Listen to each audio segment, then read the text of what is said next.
Please help my mom. Daniel Carter had just opened the front door when he heard them.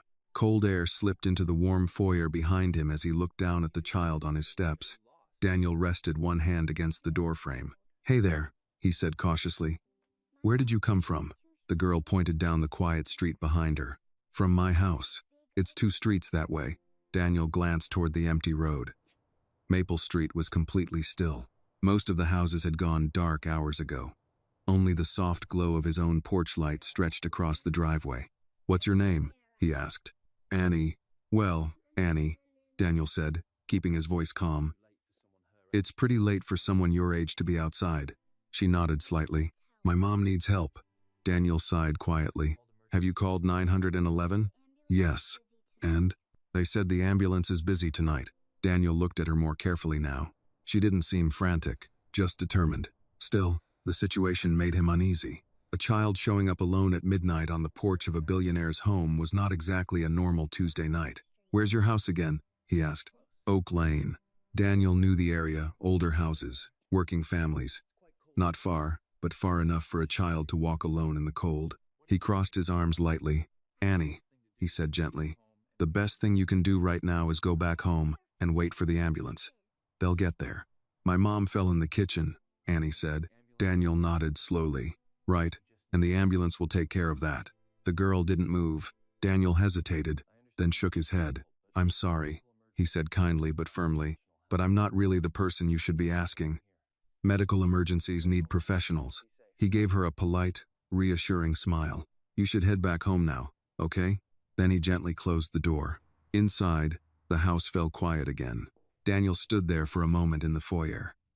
The warmth of the house quickly returned once the cold air disappeared. He exhaled slowly. Probably just exhaustion, he told himself. Parents faint sometimes. Ambulances handle this sort of thing all the time. He walked a few steps toward the kitchen. Then came the sound. Knock. 3 small taps against the front door. Daniel stopped. For a moment he considered ignoring it, but the knocking came again. Knock, knock. Daniel rubbed the back of his neck and walked back toward the door. He opened it halfway. Annie was still there. She hadn't moved from the porch. "Annie," he said, a little surprised. "I told you the ambulance. Please help my mom." Her voice remained calm, but the words came quicker this time. "She won't wake up." Daniel frowned. "I understand that.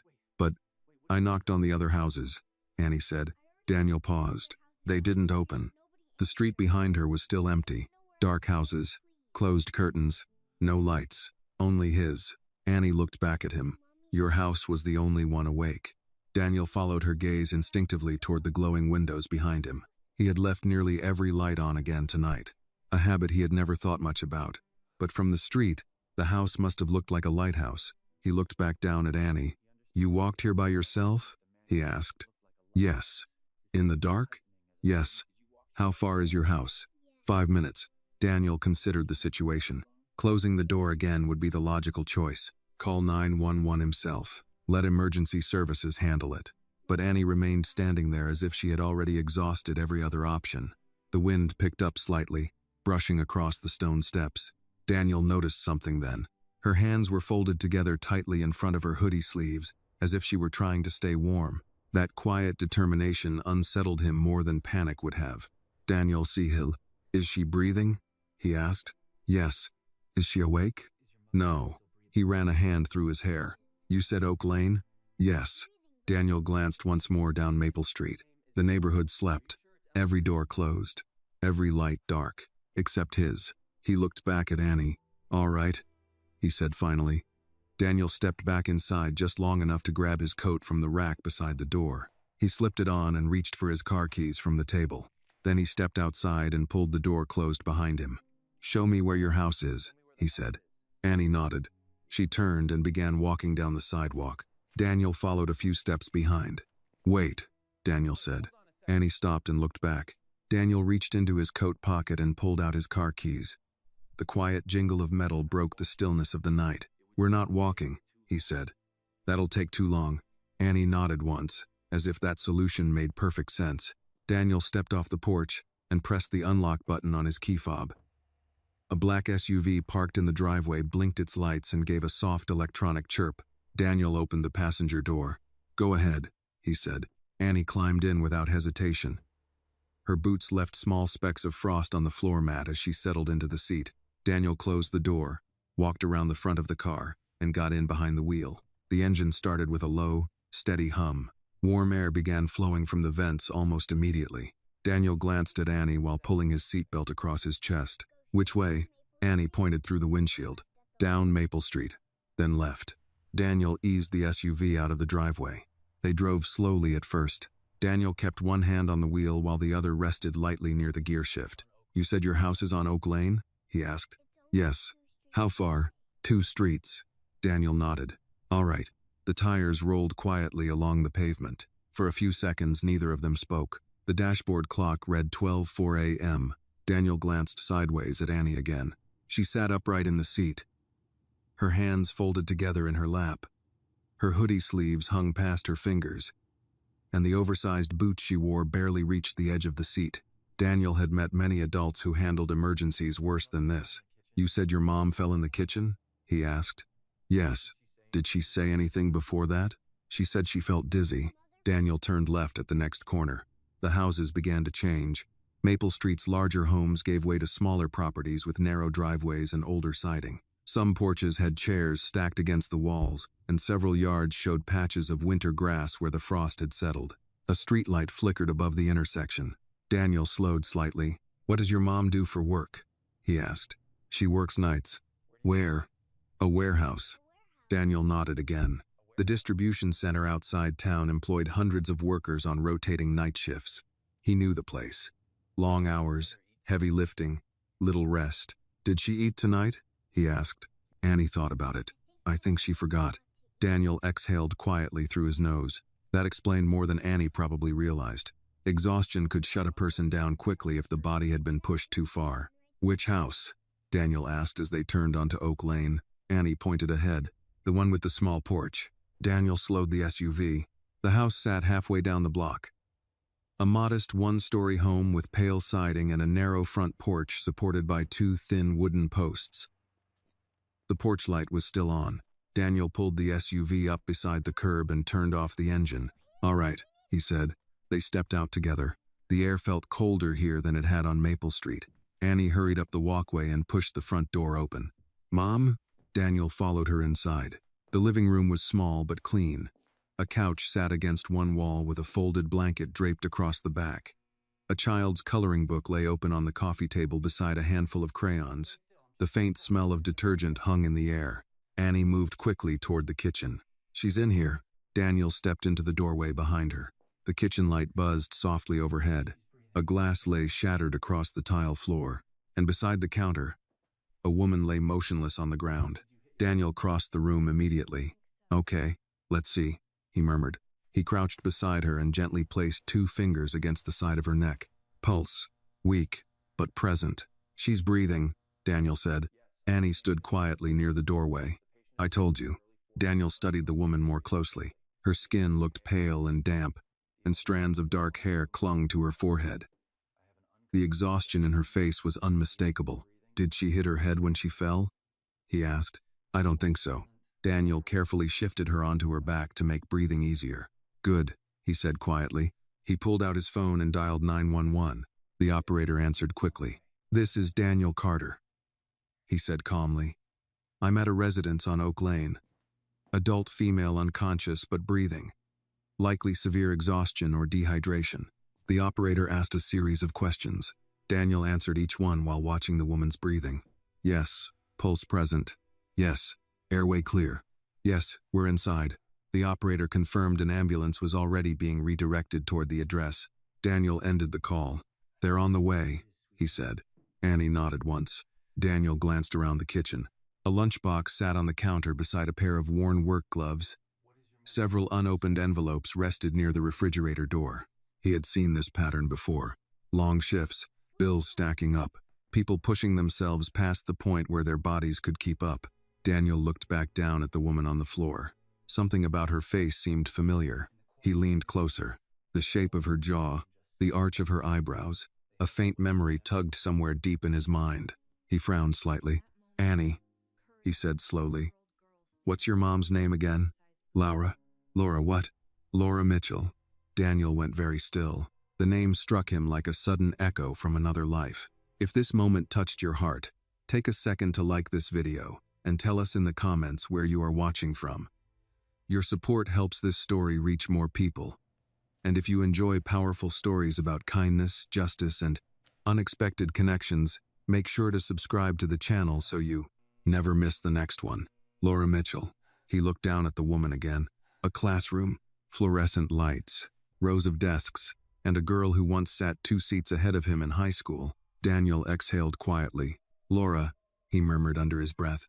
In the distance, faint sirens began to grow louder as the ambulance approached Oak Lane. Laura Mitchell. The name did not belong in that kitchen. It belonged somewhere else entirely under buzzing fluorescent lights, in a brick high school with waxed hallways and old lockers, in a time before Daniel Carter had learned how quickly a person could leave a town and become a stranger to it. He stared at the woman on the floor a second longer than he should have. 20 years had changed her face, as time changed everyone's, but not enough to erase the outline of the girl he remembered. Not enough to hide the familiar set of her mouth, or the quiet strength in her features. Even now, worn thin by exhaustion. "Mr. Carter?" Annie's voice pulled him back. Daniel blinked and looked up at her. "It's okay," he said, rising to his feet. "The ambulance is coming." He moved automatically after that, not because he felt calm, but because motion was easier than memory. He grabbed a dish towel from the counter and swept the broken glass farther back toward the wall so Annie wouldn't step on it. Then he checked Laura's breathing again. Still shallow, still steady. Annie stood near the kitchen doorway, watching him with the same composed focus she had shown on the porch. Daniel glanced toward a cabinet. "Do you have a blanket?" "In the living room." He nodded. "Bring me the one on the couch." Annie disappeared and returned a moment later with a faded navy blanket folded carefully over both arms. Daniel took it and draped it lightly over Laura's legs and torso. "She's cold," Annie said. "She's worn out," Daniel replied. "This will help a little." He heard the siren before the red lights flashed across the front window. A moment later, 2 paramedics entered the house carrying equipment bags, followed by an EMT wheeling in a stretcher. "Adult female, unconscious but breathing," Daniel said immediately. "Possible severe exhaustion and dehydration." She collapsed in the kitchen. One of the paramedics knelt beside Laura while the other began attaching a blood pressure cuff and pulse monitor. Their movements were quick, practiced, efficient. Annie stepped aside without being asked. The older paramedic glanced at Daniel. "You family?" Daniel hesitated. "No. I brought her daughter home and found her like this." The man nodded, uninterested in the details as long as the facts were clear. Laura stirred faintly when they rolled her onto the stretcher, but her eyes did not open. Her breathing caught once, then steadied again under the oxygen mask they placed over her face. Annie moved closer. "Can I come?" The younger EMT looked at Daniel, perhaps because he was the adult standing nearest. Perhaps because Annie had arrived with him, and not alone. Daniel answered before he had time to question it. "Yes," he said. "She's coming." The EMT nodded. "One can ride up front." Daniel turned to Annie. "You'll ride with them. I'll follow behind." "Okay." That one word carried more trust than Daniel felt he deserved. He watched as the paramedics wheeled Laura out of the house. Annie walked beside the stretcher, not reaching for it, not asking more questions, simply staying close enough to see her mother's face. Daniel stood in the kitchen for half a breath after they left. The room was suddenly quiet again except for the refrigerator hum and the faint ticking of a cheap wall clock above the stove. Laura Mitchell. He looked around at the small signs of her life. A child's lunch packed for morning, a stack of overdue envelopes near the fruit bowl, a pair of work gloves worn nearly smooth at the fingertips. He remembered another version of Laura, 17, bright-eyed, always carrying 2 books when everyone else carried one. She had been the kind of person teachers trusted, and weaker kids found themselves standing beside at lunch without ever being asked why. Daniel shook off the memory and followed the EMTs outside. The ambulance doors shut with a hard metallic thump. Red lights pulsed across Oak Lane, flashing against quiet porches and parked cars. Annie climbed into the front passenger seat with the EMT. One of the paramedics gave Daniel the hospital name and a quick nod before the ambulance pulled away. Daniel stood beside his SUV for a second, cold air pressing at his coat. Then he got in and drove. The hospital sat on the far side of town, small and functional, the kind of place people relied on more than they praised. By the time Daniel arrived, the ambulance was already backed into the emergency bay. Inside, the waiting room looked exactly the way small-town emergency rooms always looked after midnight. Tired, overlit, and full of people pretending not to look at one another. A television mounted in the corner played a muted late-night news segment no one was watching. A vending machine buzzed beside a row of plastic chairs. Annie sat in one of those chairs with both feet tucked back beneath the seat. A nurse at the intake desk looked up as Daniel approached. "She's with me," he said, then corrected himself. I brought her here." The nurse, a woman in her 50s with reading glasses hanging from a chain, studied him, then Annie, then the expensive coat Daniel had forgotten he was still wearing. "You the emergency contact?" Annie answered first. "I'm her daughter." The nurse softened immediately. "Of course you are, honey." She slid a clipboard toward Daniel. "If you know the mother's full name and address, fill out what you can. We'll sort out the rest later." Daniel took the clipboard and sat beside Annie. The paper felt strangely small in his hands. Patient name, Laura Mitchell. Address, 18 Oak Lane. He stopped there for a moment. "Do you know your mom's birthday?" he asked quietly. Annie told him. He wrote it down. Insurance provider. He left that blank. Employer. Warehouse, Annie said. "Do you know which one?" She named the distribution center. Daniel nodded and filled it in. He handed the clipboard back to the nurse, who glanced over it and offered a small, tired smile. "Doctor will come speak to you when they know more." Daniel sat down again. For a while, neither of them spoke. The automatic doors opened and closed every few minutes, letting in short bursts of cold air and the distant crackle of ambulance radios. Somewhere behind the double doors marked staff only. Carts rolled across tile floors and voices moved in low, efficient tones. Annie looked down at her boots. "I didn't know if you were going to come," she said. Daniel turned slightly. "From the house?" She nodded. He let out a breath through his nose. "Honestly," he said, "I didn't know either." That seemed to make sense to her. She looked at the coffee machine across the waiting room, then back at him. "My mom says some people got big houses because life was kind to them. But she says what matters is what they do with the front door." Daniel looked at her for a long moment. "That sounds like your mom." Annie nodded. "She says a lot of things like that." The nurse called Annie's name then, not because there was paperwork for a 6-year-old, but because she had found a small juice box and a package of crackers behind the desk. "Come here, sweetheart." Annie looked at Daniel before standing. He gave a slight nod. "Go ahead."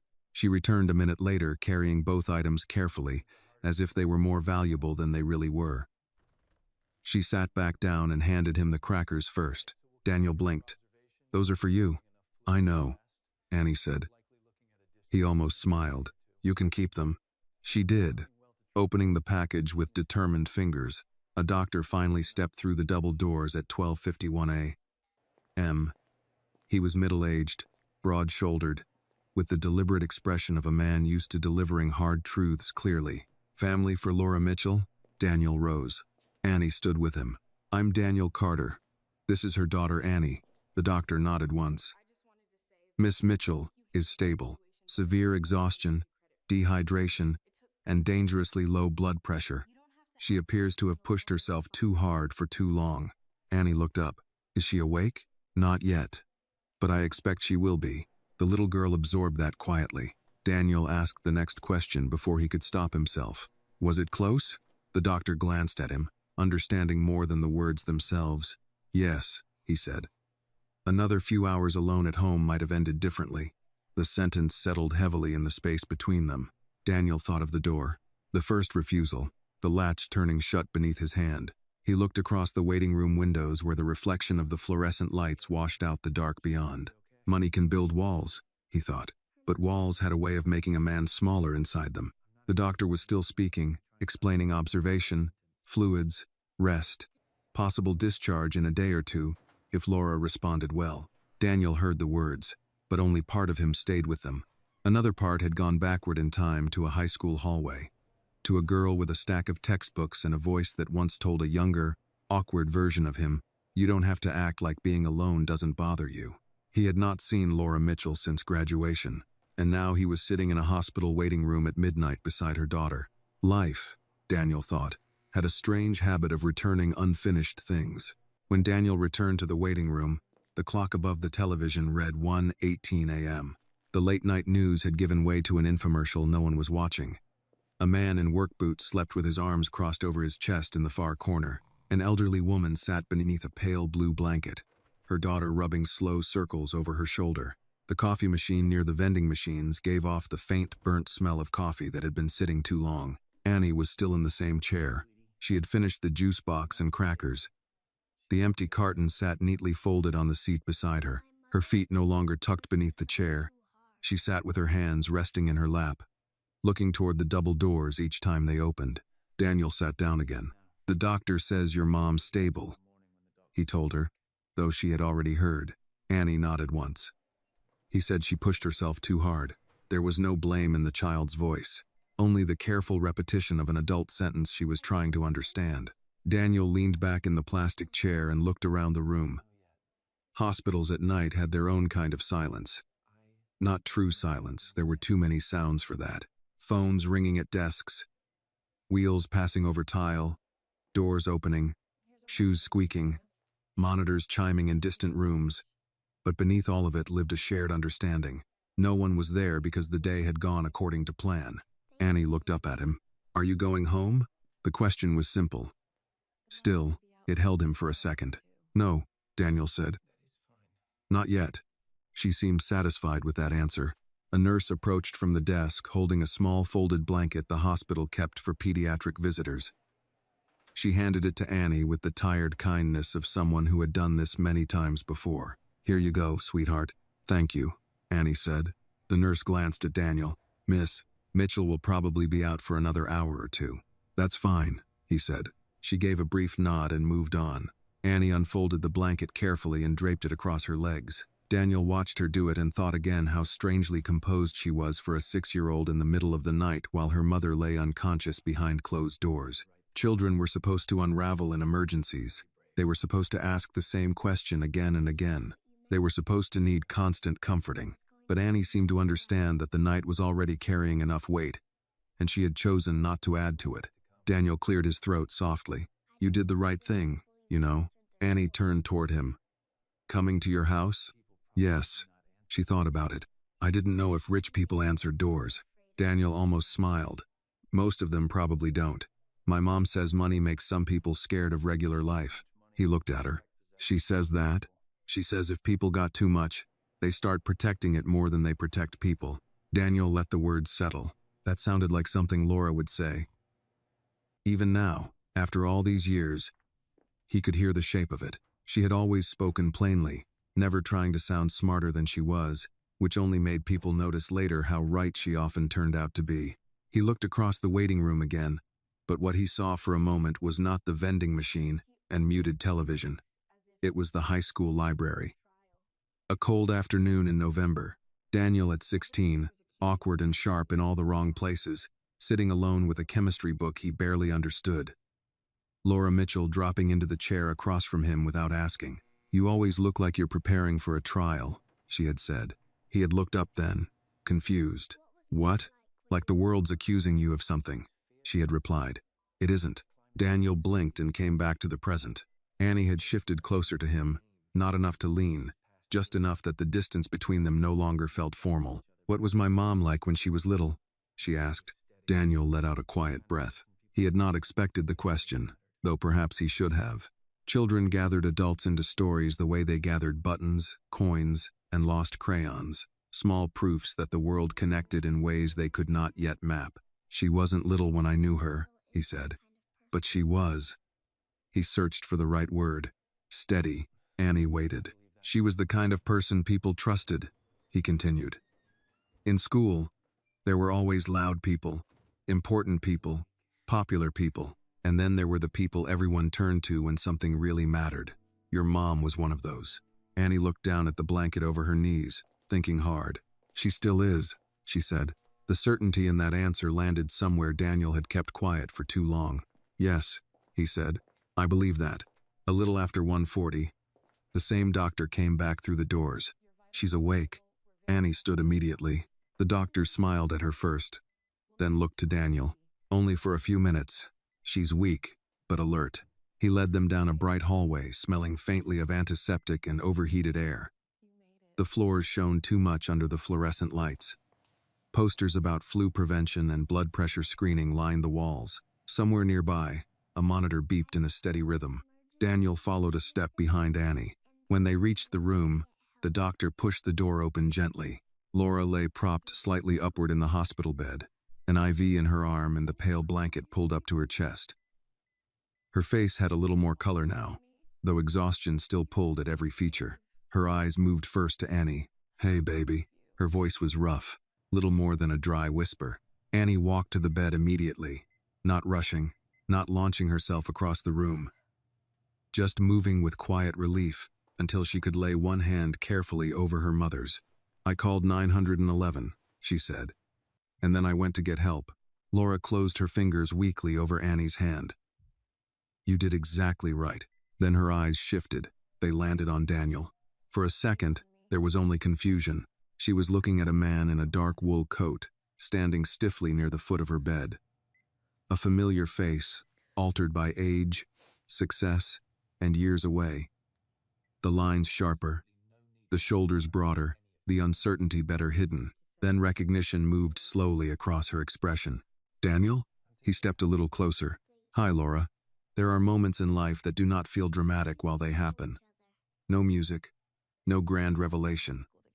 Just two people measuring the distance between who they were and who they have become." Laura stared at him for a long second, as if pulling him through the years one memory at a time. "Daniel Carter," she said, the name coming out with both disbelief and a trace of something lighter. "You're the one Annie found? She came to my house." Laura closed her eyes for a brief moment, as though gratitude and embarrassment had arrived at once. "Oh, Lord, you don't need to do that," Daniel said quickly. "To do what?" "Feel embarrassed." One corner of her mouth almost moved. "Easy for you to say. You're not the one fainting in your kitchen." Annie looked between them. "You know each other?" Laura opened her eyes again and looked at her daughter.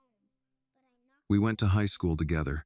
Annie turned immediately back to Daniel, as if that transformed him from stranger to a category she could understand. "You were friends?" Daniel answered before Laura could. "I'd like to think so." Laura's eyes rested on him again, softer this time. "He's being polite. I was nicer to him than he thought he deserved." "That sounds about right," Daniel said. The doctor, still standing near the door, stepped in gently. "Just a few more minutes." Laura nodded faintly. She looked at Annie first. "You stayed so brave."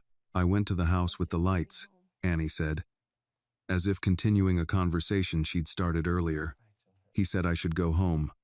Then I knocked again." Laura turned her head slightly toward Daniel. He felt the look before he fully met it. "I did," he admitted. A tired smile passed over Laura's face. Not amused exactly, just knowing. "You always did need a second chance to do the right thing." Daniel gave a low, reluctant laugh. "That also sounds about right." The room fell into a gentler quiet after that. Hospital quiet. Monitors humming. Vent above the ceiling clicking softly. Laura's gaze moved between Annie and Daniel. "What time is it?" she asked. "Almost 2, Daniel said. She frowned faintly. "You should both be home." Annie didn't argue, but she did look at Daniel as if he might have a better answer. He looked back at Laura. "I can stay until they discharge you." Laura studied him. People changed. Towns changed. Years changed almost everything. But trust, once planted deeply enough, had a way of surviving in hidden roots. "Why did you?" she asked softly. Daniel knew what she meant. Why had he come? Why had he stayed? Why was he still standing there after the ambulance, after the paperwork, after the moment most people would have taken as their exit? He answered honestly, "Because Annie knocked twice." Laura looked at her daughter, then back at him. "Well," she said weakly. "She always was persistent." Annie gave a small nod. "I know." This time Daniel did smile. The doctor stepped forward again. "That's enough for now. She needs rest." Annie squeezed her mother's hand one more time, then stepped back. As Daniel followed her into the hallway, he glanced once over his shoulder. Laura was still looking at him, not as the billionaire whose name appeared in business magazines or local charity headlines, not as the man in the large house at the end of Maple Street, just Daniel. For reasons he could not quite name, that felt heavier than recognition and lighter than judgment, almost like being seen by someone who remembered the version of him he had spent years outgrowing, only to discover he had not outgrown it at all. In the hallway, Annie walked beside him in silence. At the nurse's station, a woman in blue scrubs told them Laura would likely remain overnight for fluids and observation. Someone would need to arrange clothes, medication pickup, and a ride home tomorrow. Daniel nodded. I'll handle it. The nurse barely looked up from her chart. Family? Daniel paused. Before he could answer, Annie spoke. He's the one who opened the door.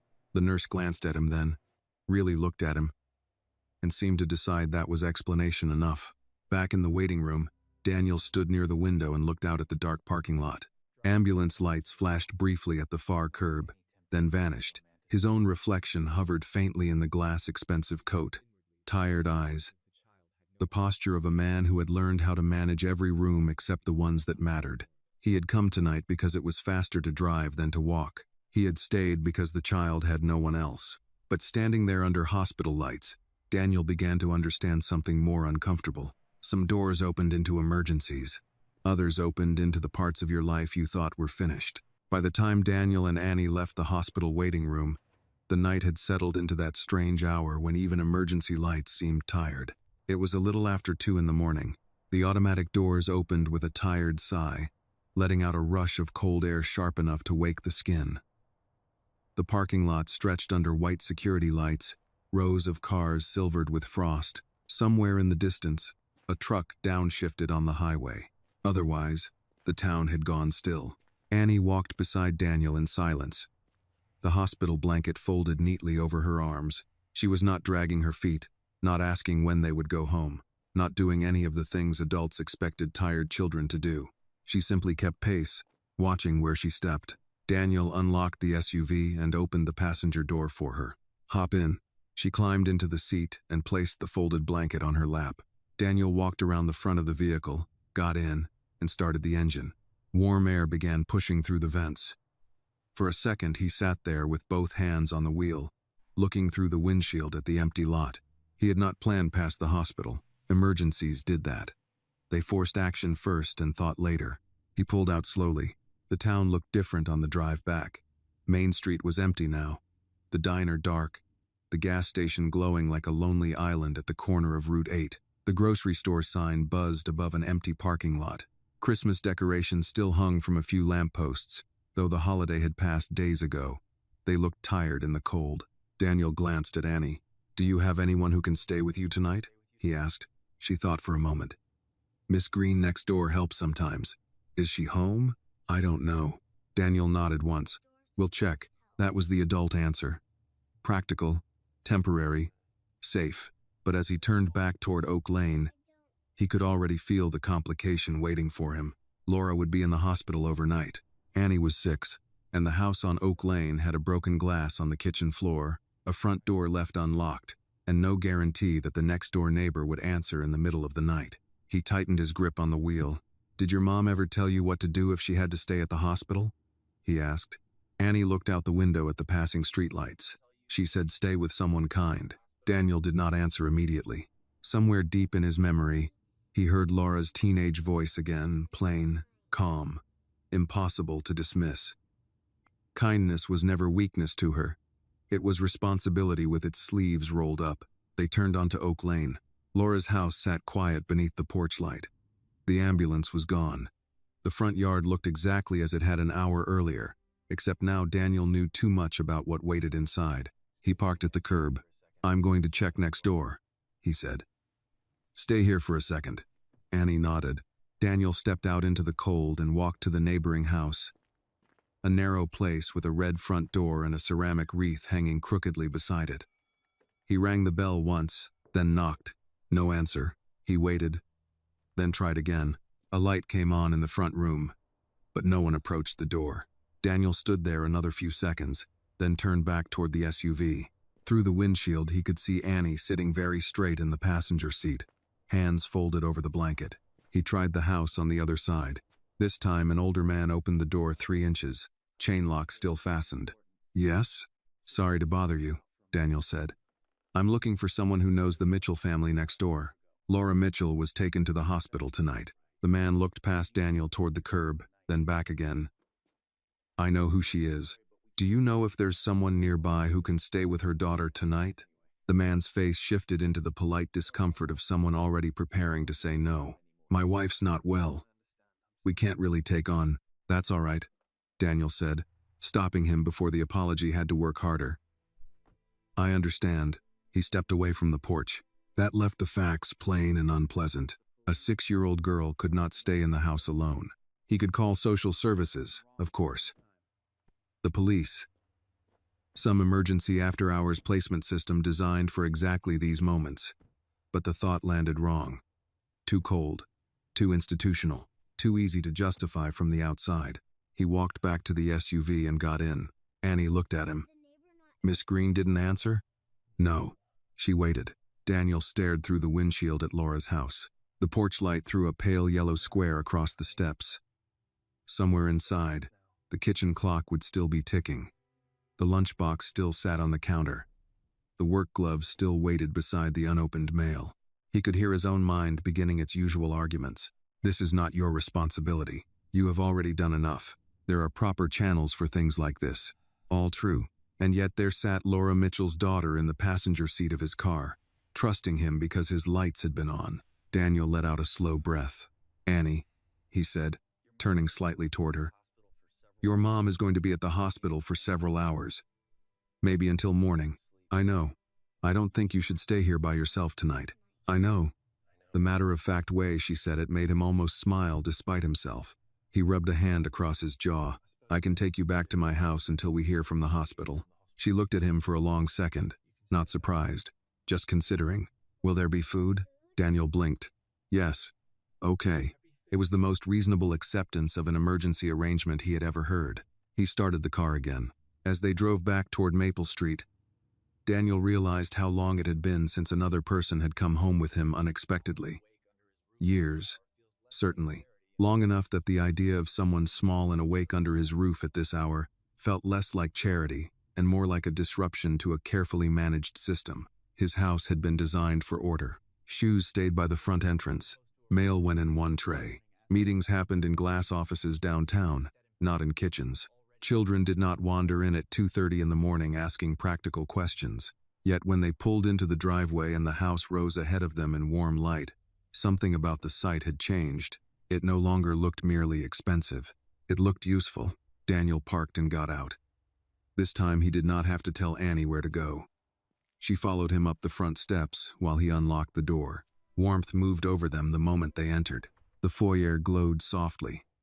The old radio in the study had gone quiet, but a lamp still burned near the staircase. The house smelled faintly of coffee and cedar. Annie stopped just inside the doorway and looked around. Not with awe, not with envy, simply with the alert attention of a child cataloging a new environment. Daniel took her blanket and hung up his coat. Okay, he said. First things first. He led her into the kitchen, opened the refrigerator, and frowned slightly at its contents. He was not a man who kept much comfort food on hand. Sparkling water, eggs, yogurt, leftovers from a catered lunch, expensive cheese no one had touched. He opened another cabinet. Crackers, peanut butter, bread. That'll do, he murmured. He set bread in the toaster and took down a small plate. Do you like peanut butter? Yes. Good. That makes one problem easy. Annie climbed onto a bar stool and watched him with quiet interest as he worked. Daniel spread peanut butter over the toast with more concentration than the task required. Does your house always stay this bright? Annie asked. Usually. Why? He glanced toward the hallway windows where pale gold reflected against the dark glass. I work late. That's not the real reason. Daniel looked back at her. Children, he thought, had no respect for carefully arranged evasions. He set the plate in front of her. Eat. Annie took a bite. Daniel poured her a glass of milk, then leaned against the counter with a mug of reheated coffee for himself. The real reason, he said after a moment, is that I got used to quiet houses, and lights make them feel less empty. Annie chewed thoughtfully. My mom leaves the kitchen light on when she works nights, she said. She says every house should keep one light awake. Daniel stared at her for a second. That sounded exactly like Laura. Of course it did. He looked around the kitchen again, the polished counters, the stainless steel appliances, the bowl of fruit someone refreshed twice a week whether he needed it or not. For years he had moved through these rooms without really inhabiting them. They were beautiful, organized, and efficient. But tonight, for the first time, the room felt like it had a purpose beyond impressing visitors who rarely came. Annie finished half the toast and set it down. "Where do I sleep?" "Straight to the next practical matter." Daniel nodded once. "Good question." He took her upstairs to the guest room at the end of the hall. A room decorated so neutrally it could have belonged in a hotel, cream walls, white quilt. One framed landscape print above the bed. He stopped in the doorway and frowned. Too formal, too impersonal. Annie stepped inside anyway and touched the edge of the blanket. "It's soft." Daniel exhaled quietly. "Good." He found an extra toothbrush in the linen closet and set it by the sink in the guest bathroom. Then he went downstairs, brought back a bottle of water, and placed it on the nightstand. Annie had already taken off her boots and lined them neatly by the door. "Your mom will call as soon as she can," he said. "And I'll be here if you need anything." She climbed onto the bed and pulled the covers up. "Mr. Eck." "Carter?" "Yes?" She looked at him with that same calm steadiness she had shown on the porch. "You shut the door first." Daniel stood very still. "Yes," he said. "But then you opened it." The room went quiet. There are truths that sound small when spoken by children and enormous when they reach an adult heart. Daniel gave the only answer that felt honest. "Yes," he said again. "I did." Annie nodded as if that settled the matter. "Good night." "Good night, Annie." He turned off the lamp, leaving only the hallway light spilling softly through the cracked door. Downstairs, Daniel stood alone in the kitchen for a long moment. One hand braced against the counter. The house was still bright. The windows still glowed against the dark, but the light felt different now, not like insulation, not like habit, like witness. He had spent years believing a front door was mainly for keeping the world out. Tonight, he was beginning to understand it could also be the place where a life turned inward and became something better. Daniel did not sleep much that night. He told himself he stayed awake in case the hospital called. But that was only part of the truth. The larger part was harder to name. The house had changed the moment Annie's small boots crossed the front hall, and Daniel felt it everywhere now in the quieter way he closed cabinets. In the glance he kept lifting toward the staircase, in the strange awareness that another life was breathing under his roof. He sat in the study with the lamp turned low and the phone on the desk in front of him. The clock read 3:12 a.m. The financial reports on his laptop remained open, but he had not read a single line in nearly an hour. Jazz still played faintly from the old radio, trumpet and piano soft enough to blur into the hum of the furnace. Outside, the yard lay silver under the winter sky. Maple Street remained still, the kind of stillness that belonged only to wealthy neighborhoods and very late hours. Daniel leaned back in his chair and rubbed his hand across his mouth. Laura Mitchell. The name moved through his mind like something both familiar and unwelcome, not because it brought pain exactly, but because it brought unfinished memory. He had spent enough years building himself into someone efficient, guarded, and difficult to surprise. He preferred facts to recollection, motion to sentiment, results to regret. But memory had never cared what he preferred. He looked through the glass doors of the study into the hall beyond.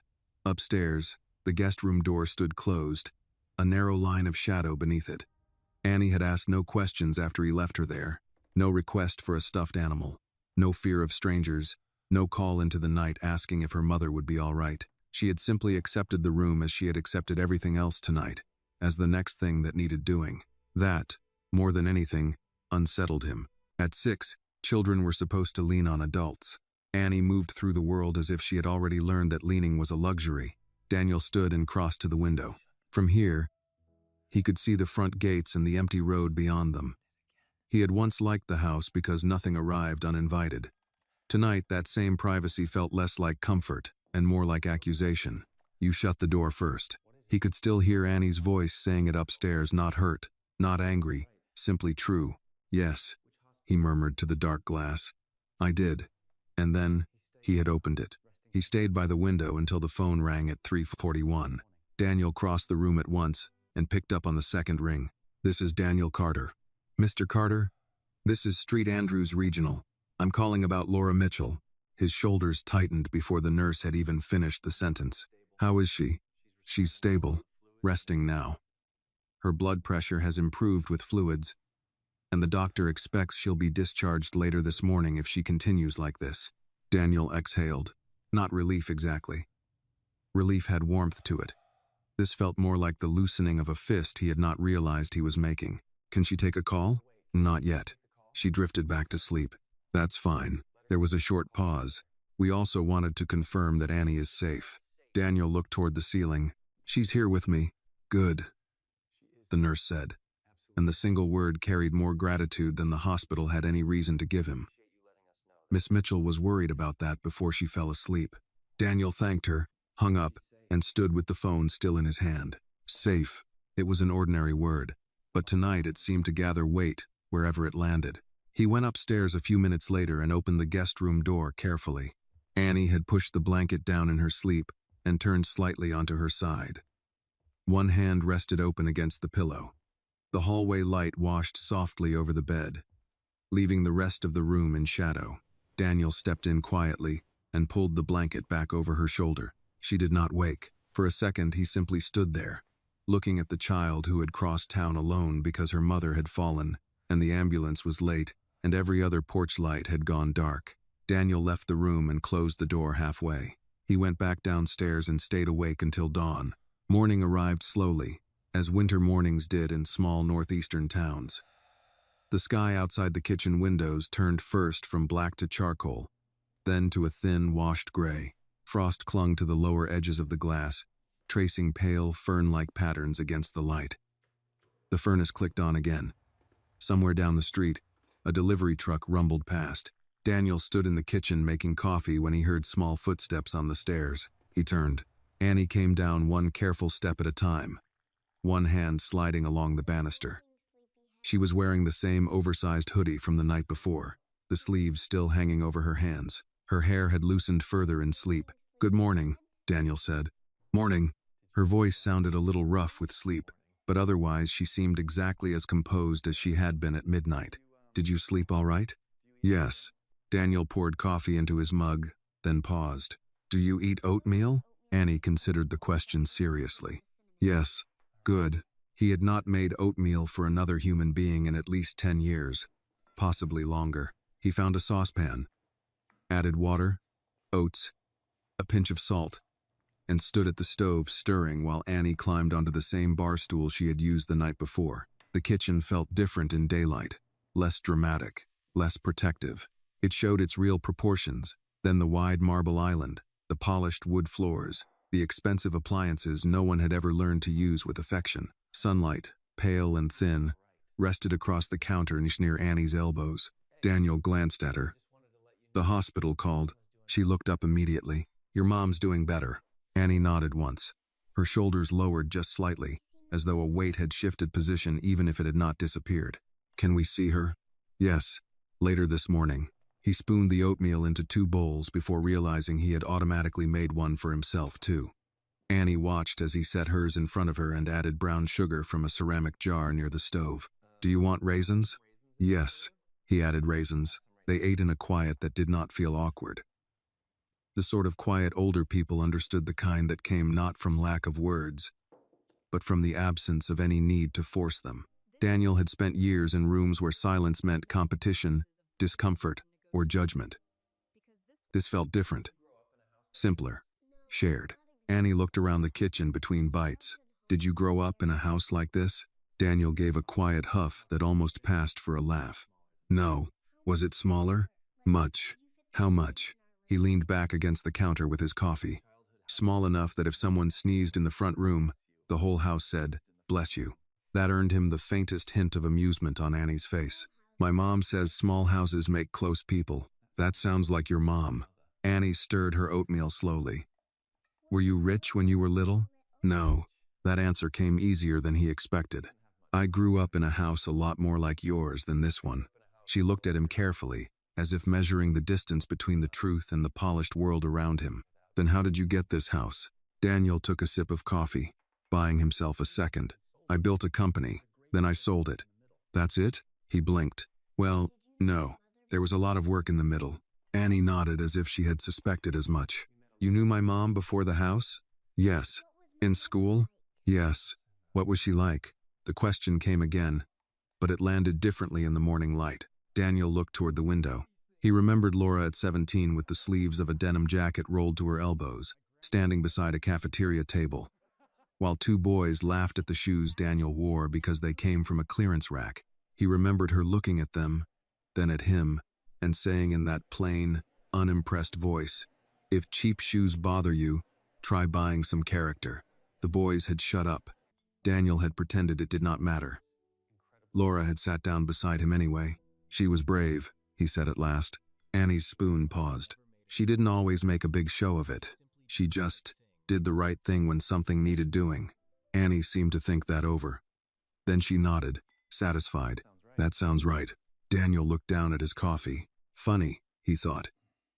How success could carry a man all over the country, into boardrooms and private terminals and magazine covers, only for truth to arrive back in his kitchen through a child eating oatmeal with raisins. After breakfast, Daniel called the hospital again and confirmed Laura could have visitors later that morning. Then he made a few practical arrangements. He had one of his assistants, a woman named Marlene who had worked with him long enough not to be startled by unusual requests, contact the office and clear his schedule. He asked another staff member to have a few child-sized clothes delivered to the house quietly and without questions. By 8:30, a small paper bag sat by the foyer with leggings, socks, a sweater, and a toothbrush still in its package. Annie looked at the bag, then at him. For me? For now, Daniel said. You might want clean clothes before we go to the hospital. She accepted that with the same plain grace she accepted everything else. No fuss, no performance, no false gratitude exaggerated to make adults comfortable. Just, thank you, Mr. Carter. He nodded once. By 9:15 they were back in the SUV, the heater humming softly, the town awake at last around them. School buses moved through intersections. Men in work jackets carried coffee out of gas stations. A woman in a church coat scraped frost from her windshield with determined strokes. Daniel drove toward the hospital with Annie beside him, both of them looking forward. Some nights altered a life in obvious ways with wreckage, headlines, or loss. Others did it more quietly. A knock, a refusal, a second chance, and then morning, arriving whether a man was ready for it or not. By the time Daniel turned into the hospital parking lot, the town had fully awakened. Morning traffic moved in short, practical lines along the main road. Pickup trucks rolled past with ladders strapped to their roofs. A school bus stopped at the corner just long enough to take on 3 children in oversized coats. The winter sun had finally risen, though it gave little warmth. Its pale light lay over the streets like a promise, still deciding whether it meant anything. Inside the SUV, the heater hummed softly. Annie sat in the passenger seat wearing the new sweater Daniel had given her that morning. A deep blue one, simple enough not to draw attention. Her boots were the same, though now their laces were properly tied.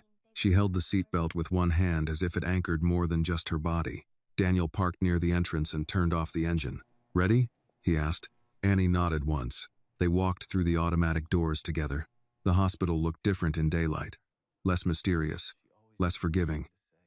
Fluorescent lights flattened everything into function. The waiting room that had seemed suspended in midnight worry now showed its ordinary wear. Scuffed floors, faded magazines, plastic plants trying their best to look alive. The nurse at the desk recognized Annie immediately. Well, there she is, she said, smiling over her glasses. Then she looked at Daniel.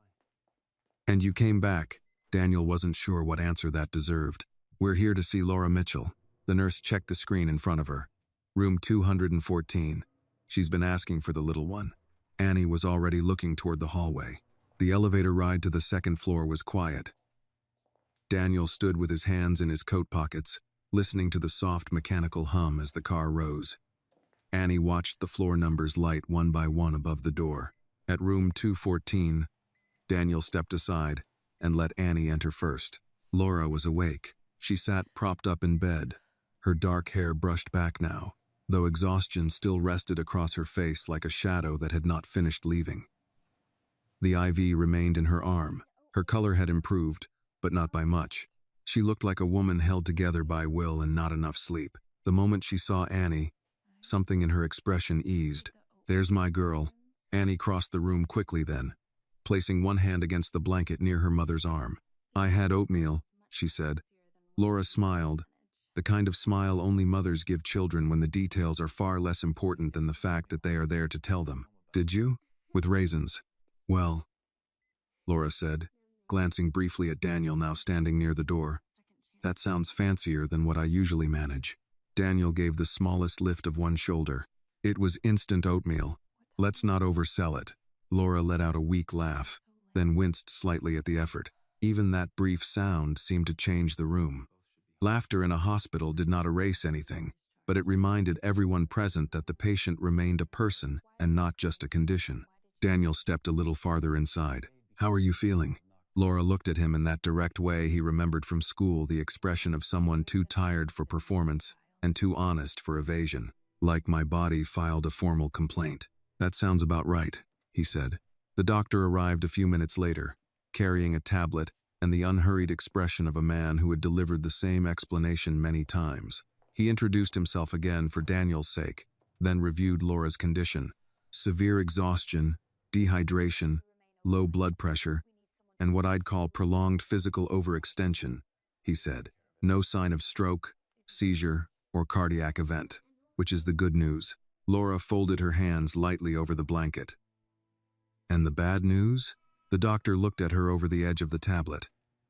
"The bad news is that bodies don't usually collapse without a history leading up to it. You've been running on empty for too long." Laura said nothing.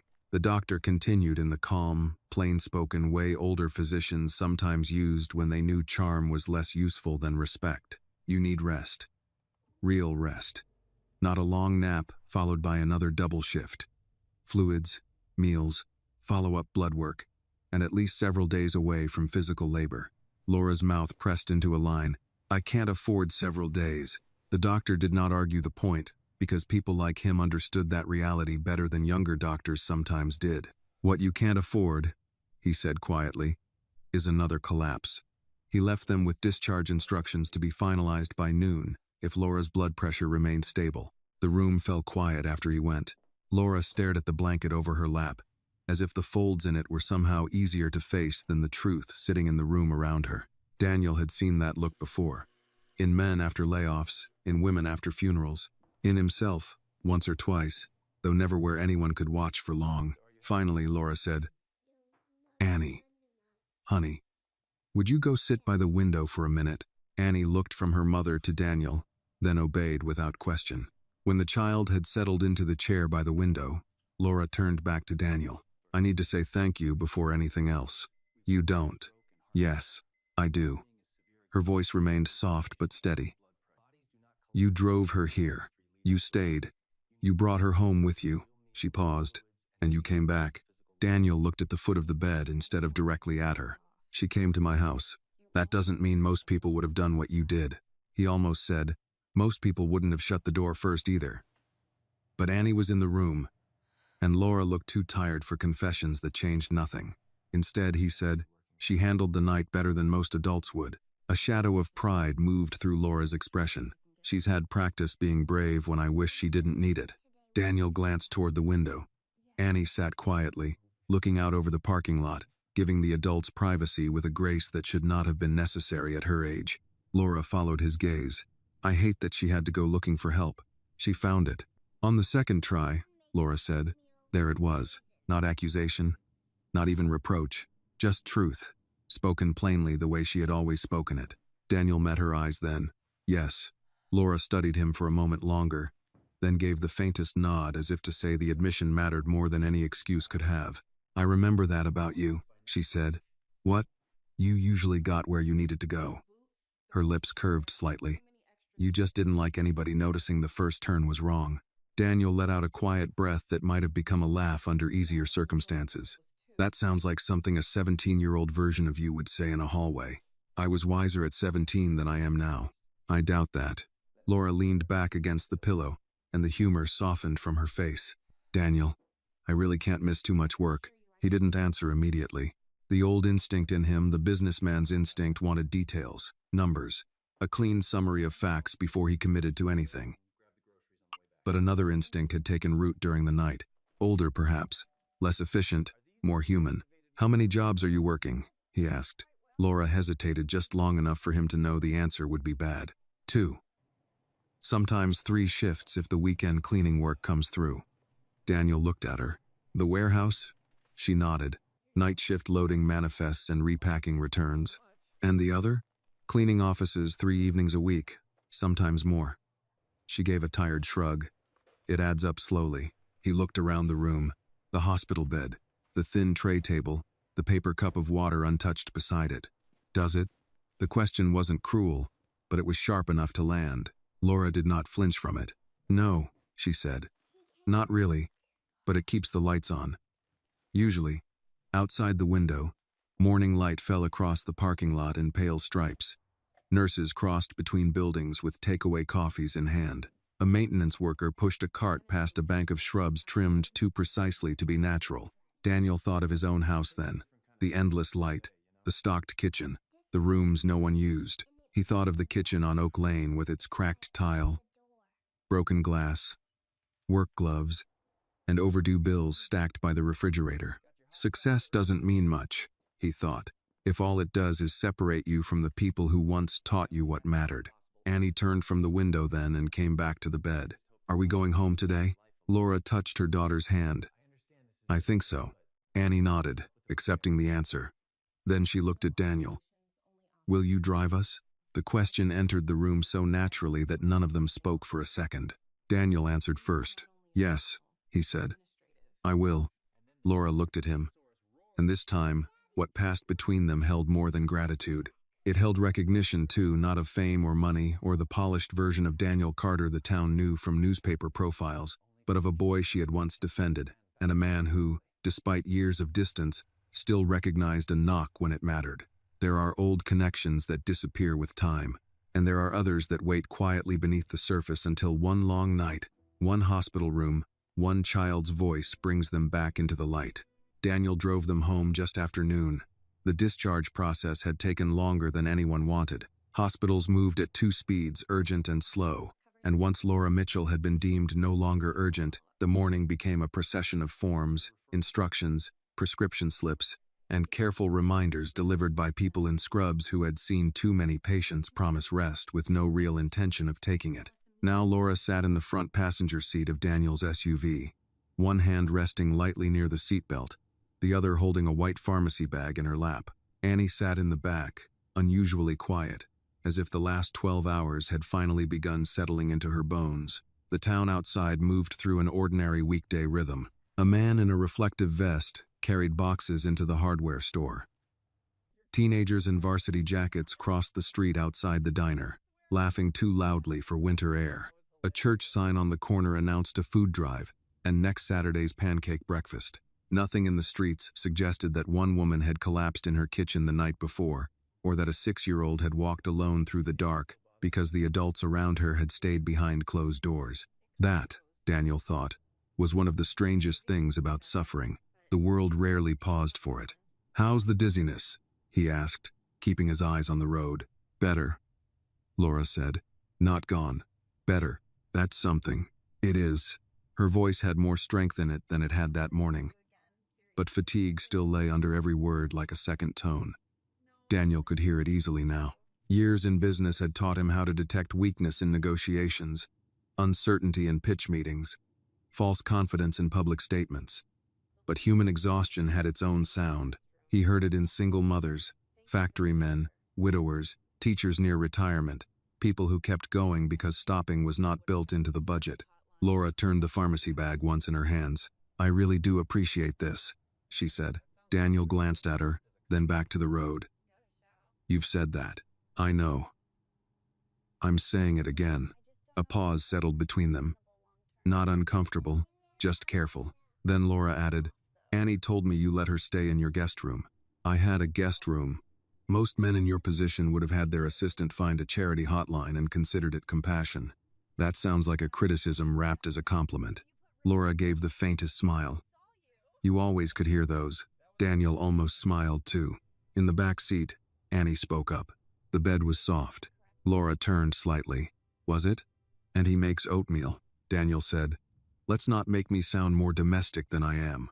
You put raisins in it, Annie continued, as if presenting evidence in a hearing. Laura looked at Daniel again, and something gentler entered her expression. Well, I stand corrected. He drove the next few blocks in silence, one hand loose on the wheel. Oak Lane appeared ahead, narrower and less polished than Maple Street, its houses closer together, its yards smaller, its sidewalks cracked from too many winters.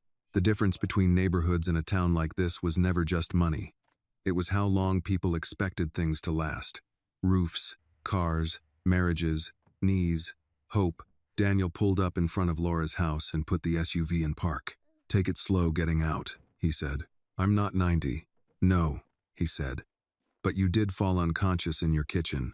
Laura gave him a look that belonged very clearly to the version of her who had once corrected teachers without raising her voice. I remember why you were hard to impress. I'm not trying to impress you. Good, she said. That would be exhausting for both of us. Annie was already unbuckling in the back. Daniel got out first and came around to open Laura's door before she could protest.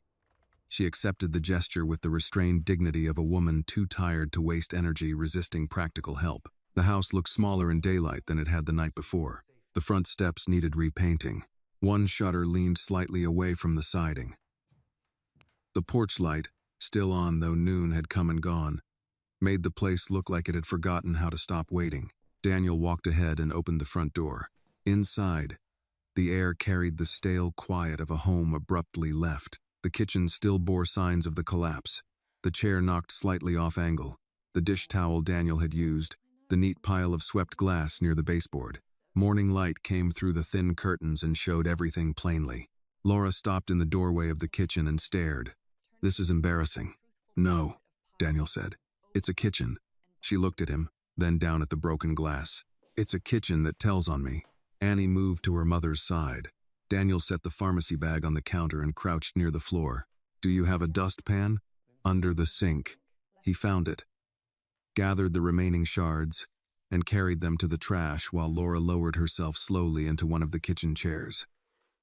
She sat carefully, like someone negotiating with her own body. Annie stood near the table, watching both adults. Daniel ran water in the sink and washed his hands. Then he turned and leaned against the counter. What did the doctor say exactly? Laura sighed, as if she had hoped the walls of the house might silence that subject. He said rest, fluids, no lifting, follow-up this week, and that I can't go back to work tomorrow. Can't or shouldn't? She gave him a level look. Daniel, for people like me, those are often the same conversation. The words stayed in the room. People like me. It was not bitterness. It was fact. Laura Mitchell did not have the luxury of pretending class in America was only a theory discussed by people with tenure and time. Her rent was due whether her blood pressure cooperated or not. Her daughter needed food whether exhaustion had put her in the emergency room or not. Daniel looked around the kitchen. The refrigerator had school pictures attached with mismatched magnets. A handwritten note on the counter listed shifts and grocery reminders. Peanut butter, milk, laundry soap, Annie's field trip form. Ordinary life, he thought, could humble a person faster than any scandal ever would. Annie climbed onto the chair beside her mother. Can you stay home now? She asked. Laura tucked a loose strand of hair behind Annie's ear. For a little while. Yes, that's good. Children did not romanticize recovery. To Annie, her mother being home was the point. Adult panic, hospital systems, financial pressure, those belonged to another language. Laura reached for the pharmacy bag, then stopped halfway as if even that motion cost more than it should have. Daniel pushed off the counter. Let me see the paperwork. She looked up at him. You don't have to. I know. He took the discharge papers and prescription slip, reading quickly. Fluids, iron, rest, follow-up appointment in 4 days. Then he noticed the unopened envelopes near the fruit bowl again. Utilities, credit card company. Final notice in a red-stamped corner. He set the hospital forms down with more care than he felt. How bad is it? Laura was quiet for a moment. It was one thing to collapse in front of an old classmate, another to let him see the shape of the math that waited behind the collapse. I was catching up, she said at last. Then Annie needed new boots. Then the heater went out for 2 days last month. Then I picked up more shifts and thought I could balance it out. And instead you ended up in the ER. Yes. Daniel looked toward the window over the sink. The yard was small, boxed by a wire fence at the back. A child's red ball sat half hidden under the porch steps. Across the way, someone had hung wind chimes that moved without music in the cold. What about Annie's father?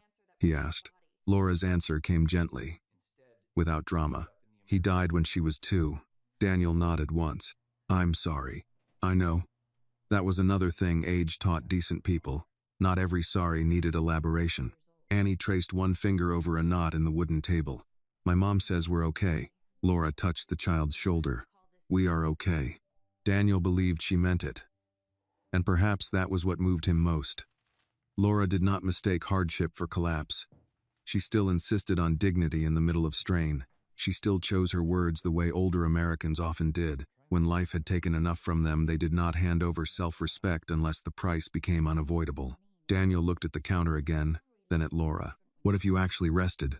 A faint line appeared between her brows. What does that mean? It means you follow the doctor's orders.